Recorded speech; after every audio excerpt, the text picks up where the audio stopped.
Hey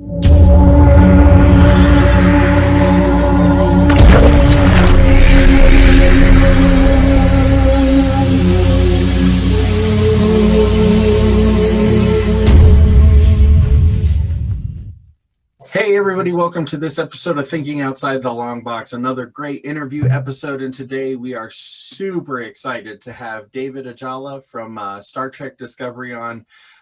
David, how are you this morning, man? I'm real good, thank you. Thank you for having me. Of course. So first things first, we got to talk about what it's like to work with probably one of the biggest science fiction properties known to man. You really only have two things that people want as dream jobs when it comes to sci-fi. It's either Star Wars or Star Trek. What has it been like working with such an important product? It's been really, really special, and I think what's so special about being a part of something like Star Trek is it's been part of popular culture, for north of 50 years, nearly 60 years now. And I think it's because of how effective it is in its execution of social commentary, inclusivity and diversity. And also, I think there's something really special about being given an invitation to explore the depths of your imagination in space and to freely, literally go beyond where no other person has ever gone before. I think that's a really cool, exciting thing to be a part of. So when you get there, they're giving you scripts, they're presenting you with like the ideas that you're going to be working with on Star Trek. Was there like a giddy little kid moment where you're like, oh, this is exactly what I was waiting for? And what was the thing that really triggered that kid moment? I think it was probably, what would it have been? Yeah, it would. I mean, reading the first episode of season 3 was pretty amazing because I knew we were going 1,000 years into the future. And it was also a mystery for myself because the show's introducing a new character, Cleveland Booker, and we're also 1,000 years into the future. So as I'm reading the script, I'm trying to see the futuristic things and the things which have been imagined and invented that we might expect in 1,000 years into the future. Then also, it's really interesting to find the touchstones of the essence of Star Trek and those things that fans look at and see and recognize from the various iterations of Star Trek. So that was really cool, mixing the old school with the new school. Right. I think for me, the giddy kind of little kid moment came when I stepped on set of The Bridge for the first time. Yeah, that was pretty dope. Yeah, I can only imagine. As a lifelong fan of Star Trek, like I grew up total nerd, sitting in my basement on Friday nights watching, original and Next Generation like every weekend. Sure. And so they became kind of my friends because I was, an only child and whatnot. So, right. Watching this new version of it is awesome because I feel like the show has matured in many of the same ways that I've matured. But unfortunately, it causes controversy because there's things like, overt sexuality and swearing and things like that. How have you felt the fan reaction has affected you when it comes to some of those more controversial moments in Discovery? Well, I think Star Trek as a franchise and Star Trek Discovery just so happens to be science fiction, but in essence, it's always about storytelling. And I think storytelling should be authentic and it should edify you, entertain you. And then also, I think primarily it should make you feel something. It should make you feel something just to remind you of the connection that we have even with strangers on a monitor, on a screen. So when it comes to, controversial things which may arise from the TV series,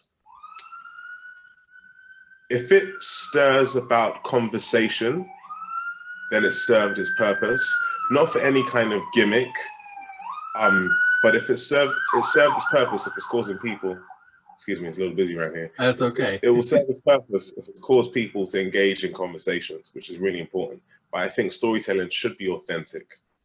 Absolutely. For me personally, I think the fans of the show, some may have positive things to say, some may have negative things to say. Positive, negative.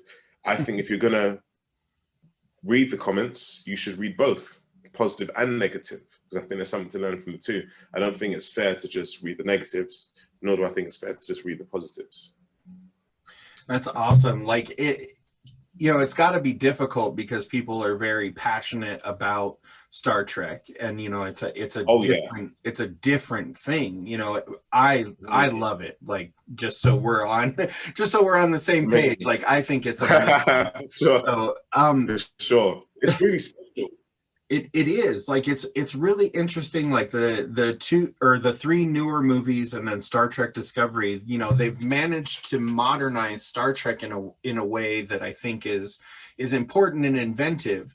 When you're looking at like older versions of Star Trek versus the one that you're working on, you know, are there moments where you think that it's updated too far, or like moments where you wish they would have dug deeper into like the older versions of the show, or do you like the way that it is?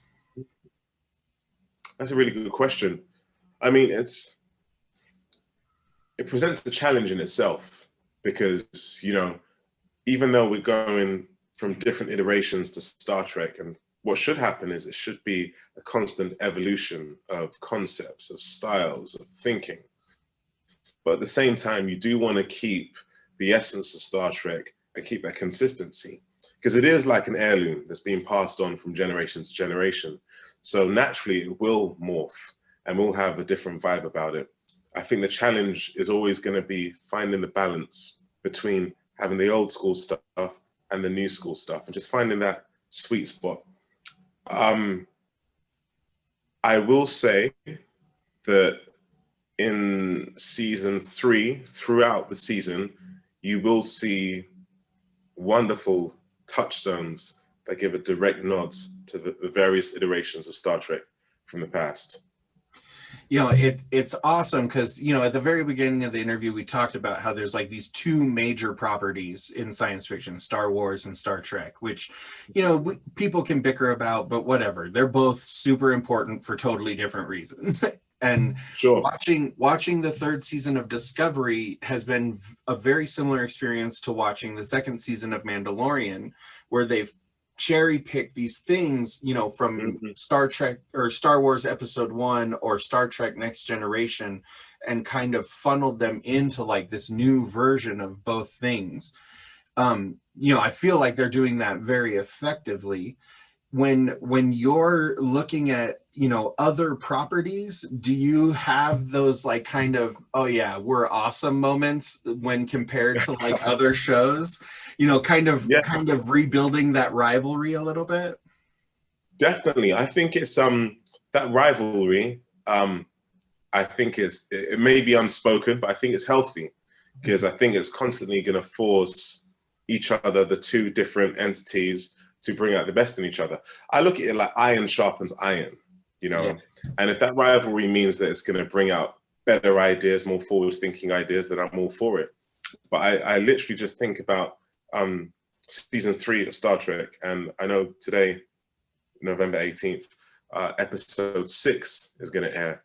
And I think about the stuff that we managed to achieve in this episode and then going forward throughout the season. And there's some really, really cool forward-thinking stuff that we did. And I'm really excited for the fans to see it and to embrace it, because, yeah, they definitely dug deep in this season. That's awesome. So, you know, you had talked about how Star Trek is such an important part of like popular culture because of its ability to touch on social issues. You know, there's always these underlying like, you know, ideas revolving around race and sexuality and just in general what it means to be like an exploratory force. You know, there's ideas of, you know, anti-colonization and like, you know, those sorts of things. What do you think speaks to you the most when it comes to dealing with like the social ideas in Star Trek? I think it's about, for me, I think the one thing that really speaks to me the most is the diversity and inclusivity. And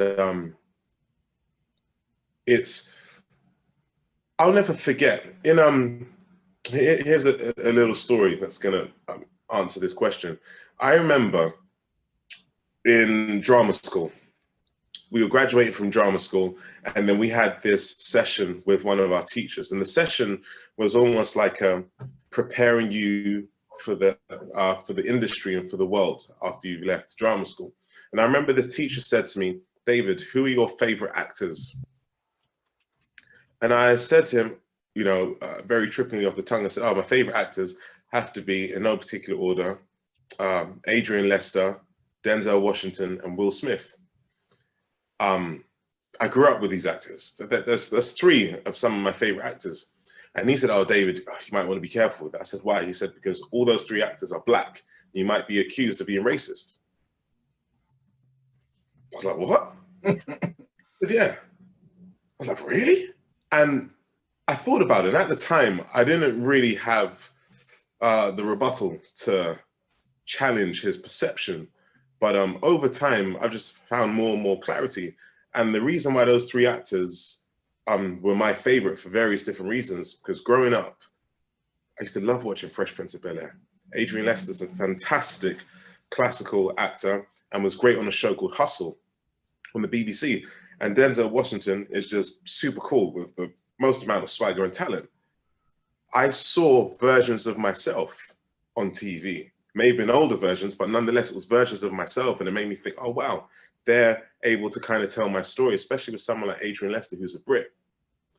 And what it allowed me to understand is the importance of who we are as people and the wonderful things that make us different, being able to see that on screen, whatever race you are, whatever your sexuality, whatever your social economic background, whatever, all the various different rainbows, humans in a rainbow that can exist. It's a weird analogy. I want to see that on TV. And I think people should be able to have the freedom to celebrate seeing their representation on TV without being pro anything equating to anti this. Just because my favorite three actors happen to be black, I'm not anti anything else. Oh, Gabe, I love grapes. And then you say to me, "You love grapes. What about pineapples? What about oranges?" Yeah. It doesn't make a ton of sense. Like it Doesn't. a lot of my favorite actors are Hispanic for the same reason, because I see a little bit of myself in them. I'm not as cool as any of them, but close enough, So you've worked on a bunch of other, genre specific stuff like Jupiter Ascending and Supergirl and things like that. One thing that I was really curious about is, working with the Wachowskis on Jupiter Ascending, like that had to be pretty amazing. And I was wondering, like, how did working on Jupiter Ascending, compare to working on Star Trek Discovery? Obviously in Discovery, you're, a bit more front and center than were in Jupiter Ascending, but still, like, how do those two experiences compare?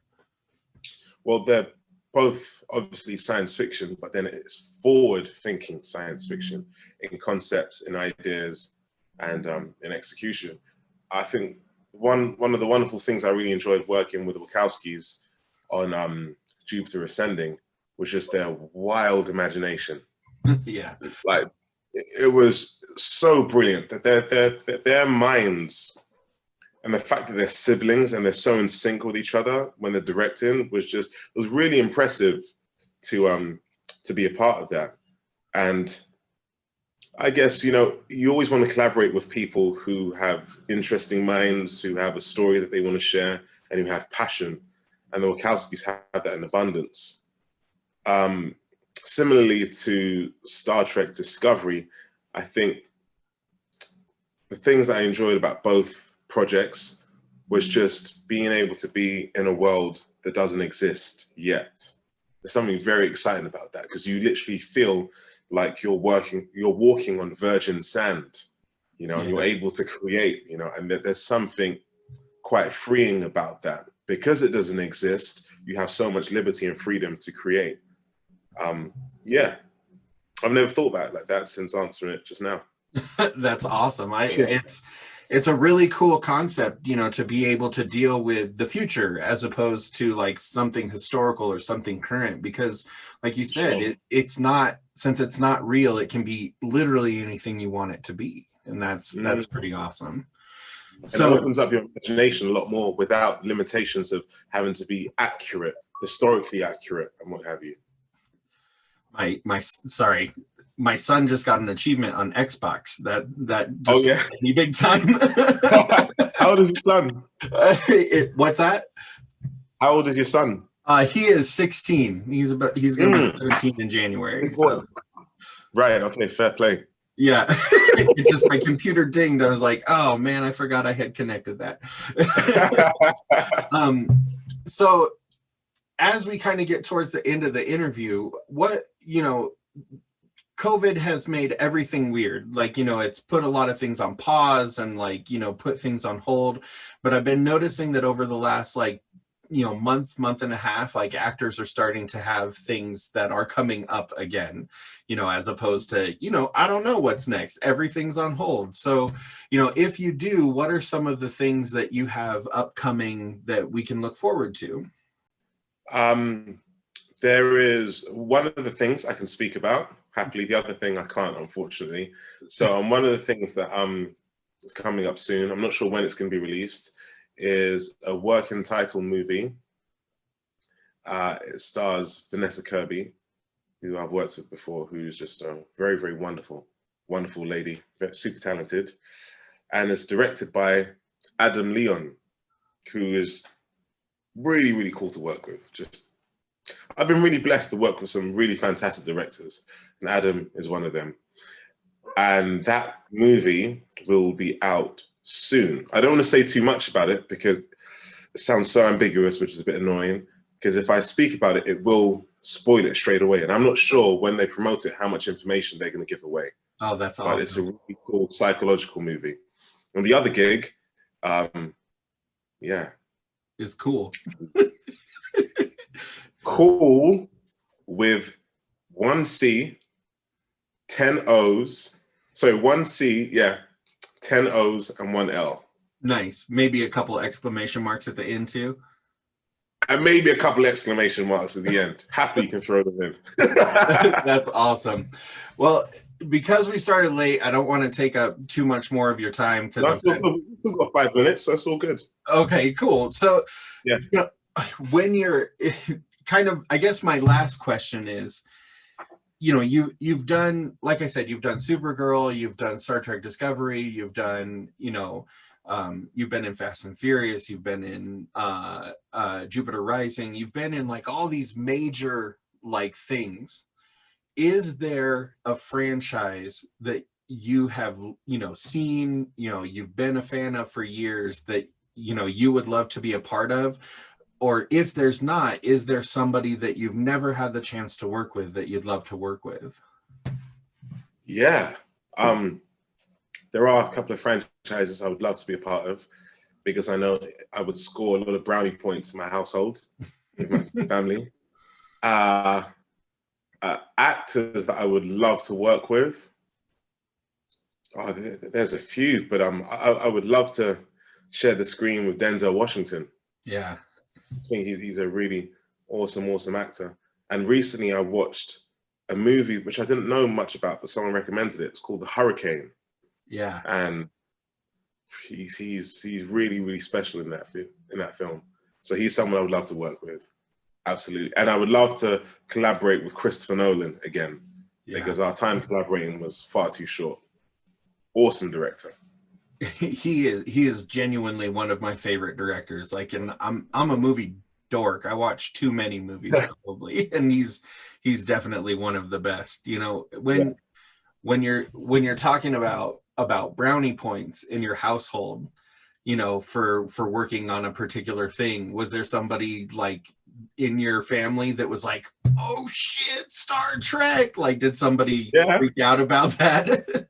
Yeah, a few. I mean, like all of my siblings. I have 5 siblings. I'm one of 6. Wow. Older brother, myself, younger brother, sister. And it was great to share it with them. You know, it really, really was, because they didn't see it coming. And it was just a wonderful thing for us to kind of celebrate together. And my sister, bless her, she posted something on Twitter a few days ago, and she wrote, "My brother is in a whole Star Trek. Can't believe it, still pinching myself." And it made me chuckle. It was really, really sweet, because we celebrate each other. So my win is her win is my win. That's awesome. You know, it's cool to see people. So we talked to tons of people, like across the board, independent movies, comic books, actors, directors, and big features, all of it. And I have yet to come across an actor or director or anybody that comes across as stuffy. And like when you guys talk about your families, like I think it's really important for our viewers and listeners to hear that sort of thing, that, you know, you guys are normal people too. And that, like, if I worked on Star Trek, my wife would absolutely shit her pants, you know, and, you know, and I'm sure it's very similar for your family, because we don't know where we're going to end up when we're young, and you grow up with these people and you end up doing these amazing things. For me, it's just talking to you, you know, that's my amazing thing. And for you, it's being able to work on Star Trek. And I love these moments because it makes me feel like, you know, I may never speak to you again, but I feel like we have a friendship, you know, in that Absolutely. interview moment. And it's really cool, because I think it's important for people to be able to divorce that hero worship of actors, you know. 100%. I think, like, in this moment now, as we're speaking, we're kindred spirits, because we're talking about things that we love and have a passion about, you know. And when I mentioned Christopher Nolan as one of my favorite directors who I'd love to collaborate with, you being a movie buff, you've seen so many of his films and you appreciate his work. And I also feel that when we create the work that we do on set, as actors, as directors, as cinematographers, we create it, and then the work is for you, the fans. It's no longer ours, it's your gift. We give it to you freely. And I think there's something quite special about that sharing, you know, because it's only special because of the person who's receiving the gift. It's yeah, but we're special, but you guys are special too for receiving it, you know. And I kind of like that vibe. Me too. It's better. It is. Like I try not to get too freaked out when I'm talking to new people, and like people that are, I mean, you're in an important show that's one of the tent poles of like an entire streaming service, no pressure, you know, and and is really creating like a new version of our family's here. Is this your daughter? Hi. What? I don't know. Oh, okay. No, so let's say hello. Let's say hello. Hey, it's all good. This is my hello. daughter. She makes very frequent appearances in these. So, this is David Ajala. He is nice to meet you. He's one. I like your hat. Oh yeah, that's her Louise hat. Yes. Oh, that is a very cool hat. He's one of the main actors on Star Trek Discovery that Mom and I just watched all weekend. Yeah, Mom loves Star Trek. Yeah, she does. That's so cool. That is so cool. So hopefully you'll get to check it out as well in the future. Oh yeah. I probably will. Yeah, Why not? Love that. Love that. That's a high five for you. Catch it. Boom. Can you catch his high five? No, I can't catch anything, so. Oh God. Catch. Oh man. Well, as we're wrapping up, David, thank you so much for being on the show. How can our fans, you know, find out what's coming out next, especially with your secret project and all that sort of thing? All right. Yeah. Just keep paying attention. I like to be on social media platforms. I'm there, and I think I'm there on social media platforms for people who have an interest in the work that I do, and who have an interest in things that are not necessarily connected with my work. It's nice to connect, you know. That's awesome. And to be accessible sometimes. So yeah, continue to share the love and share positive energy and good vibes, because that's what makes the world go round. That's awesome. Well, David, thank you so much for being on the show. We really Pleasure. appreciate it. Star Trek is awesome. I can't wait to see the new episode coming out. Like I caught up. I spent a whole weekend catching up. Thanks. So Amazing. Good. I watched you for like 6 straight hours. Oh wow. We're in for a treat for the next episode 6. That's awesome. Enjoy. Thank you.